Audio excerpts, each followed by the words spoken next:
Well, good evening, everyone. Welcome to the latest edition of the Frenzy. I'm Dave Williams. And I'm Rick Snow, and believe it or not, after tonight, there are just 2 weeks left in the regular season. The season just began. It doesn't seem possible, does it? That No. means the games are getting bigger and bigger, and playoff spots, well, they're coming more into focus. That's absolutely right. Certainly, they don't get any bigger than the matchup at Ted Wright Stadium tonight, Savannah State's campus between Southeast Bullock and Benedictine. And it was senior night for the Cadets as they faced a game that would decide who would be leading Region 3 AAA when the final 2 weeks remaining in the regular season. The Cadets get started early. Carter Gariner hits Gavin Stewart on the slant pass. Moments later, Rico Powers takes it outside, breaks free, and he takes it 12 yards to score. It was 7-0 just over a minute into the game.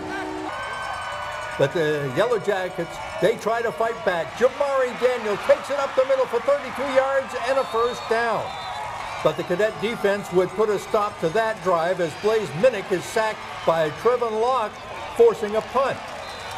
The Cadets give it to Carter Morgan. Carter Morgan finds running room off right tackle, breaks to the outside, picks up 15 yards and a first down. Then Gariner goes up top to a wide open Trent Broadnax. He streaks for the end zone to make it 14-0 just over 6 minutes into the game. Cadets run away to a 42-0 victory to improve to 6-0 in Region 3 AAA, while the Yellow Jackets fall to 5-1.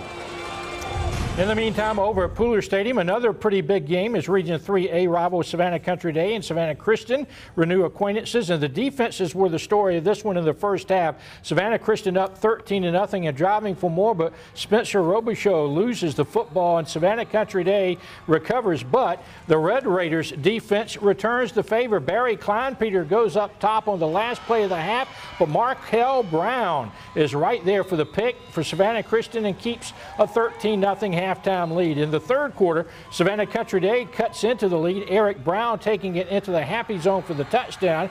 Savannah Christian's lead just 13-7. The Raiders try to get their offense going again. Spencer Robichaud rolls out, finds Noah Chumley downfield. He would make the catch. The drive, though, would stall. However, it wouldn't matter as the Raiders going to win 23-7.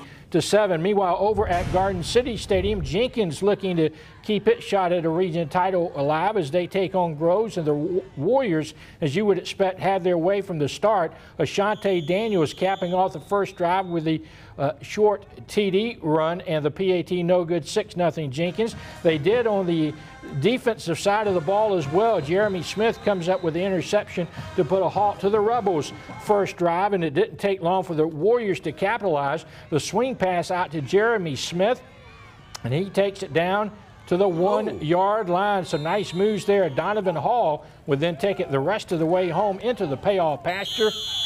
The two-pointer made it 14-0, and the Warriors going to win big, 41-0.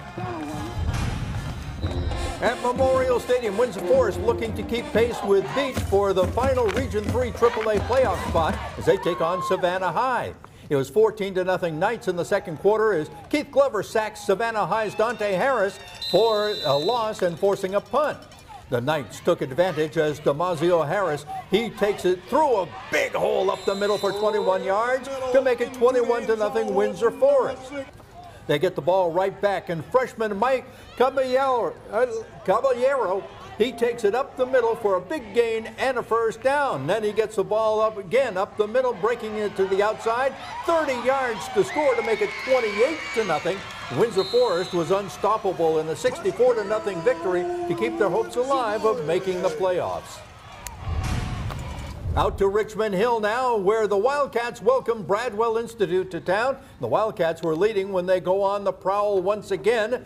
Jalen Harris, he takes it up the middle as the Wildcats get even closer to the end zone. They punch it in a few plays later. Snap to Jamal Polite, and he does it himself. 17-6 Richmond Hill. Then it's Polite again on a direct snap. He gets some good yardage up the middle. Richmond Hill was on the move once again, and they would lead to a field goal. It was 20-6, but the Wildcats would then have to hang on for a 23-19 victory. Well, over to Hinesville now for a battle between neighboring counties, Long County and Liberty County, and it would not be a good night for the Blue Tide. Nothing went right. A bad snap here deep in their own territory just adds to the problems they had on the night. Meanwhile, Liberty County quarterback Deontay Bowers was showing some nice moves as he escapes trouble and gets some nice yardage up towards midfield. Then, as the drive continues, it's Chris Coleman. He will take the handoff, and he gets some even more yardage as they get closer and closer to the end zone. And then it will be Coleman again capping things off with a touchdown. Liberty County rolls in this one, a 54-0 throttling of Long County.